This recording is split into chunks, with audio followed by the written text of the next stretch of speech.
મારું નામ ઉષા શાહ છે ને આ મારી વાર્તા છે બ્રેસ્ટ કેન્સરની। 2017 में હું રૂટીન બ્રેસ્ટ સ્ક્રીનિંગ ટેસ્ટ માટે ગઈ હતી।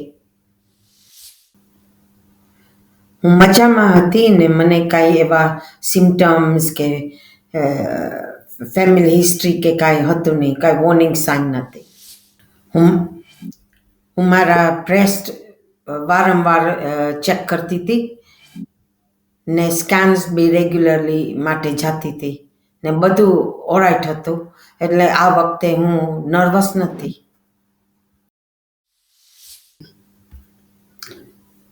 પરંતુ આ વખતે કંઈક અલગ હતું।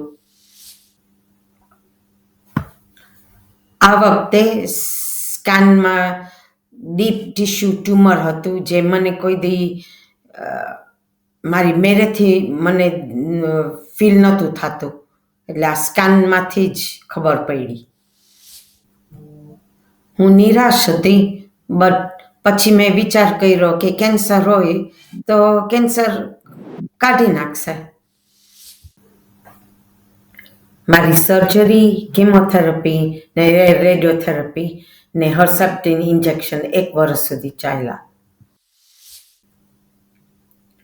કીમોથેરાપીથી મને બહુ સારું નહોતું લાગતું, ઉલટી ને એવું થતું હતું, પણ મેં વિચાર કર્યો કે મારા ફેમિલી માટે હું છું અહીંયા ને હું ધ્યાન રાખીશ ને મારા વાળ ઉતરી ગયા, પણ મારા ફેમિલી ને ફ્રેન્ડ માટે વધારે, દોસ્તાર માટે વધારે હાર્ડ હતું મારા કરતાં। મને અચંબો લાગ્યો કે હું કેટલી શાંતિથી બધું કોપ કરતી હતી। મારા અંદરથી ક્યાંકથી ડીપ અંદરથી એનર્જી આવી। મને લગભગ 10 વર્ષ થઈ ગયા આ સ્ક્રીનિંગ કરાવ્યું ને, તો આ સ્ક્રીનિંગ ના કરાવ્યું તો હું શાયદ અહીંયા ના હોત। મારા 2 દીકરીઓ છે, 2 ગ્રાન્ડ ચિલ્ડ્રન છે ને મારી ડોટરના લગ્ન બી મેં જોયા। આ કેન્સર એક નાનું મારી લાઈફમાં પ્રોબ્લેમ આવ્યો હતો, પણ હું ઓલરાઇટ છું હવે।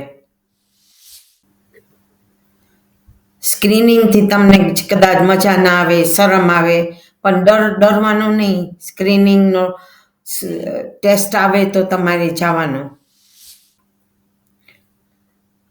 આપણા માટે કેટલી વ્યવસ્થિત હેલ્પ છે ને તમને કોપ કરવાની બધી વ્યવસ્થા થાય છે, એટલે ડરવાની જરૂર નથી। તમારો બધાનો આભાર આ વિડીયો જોવાને લીધે। Thank you.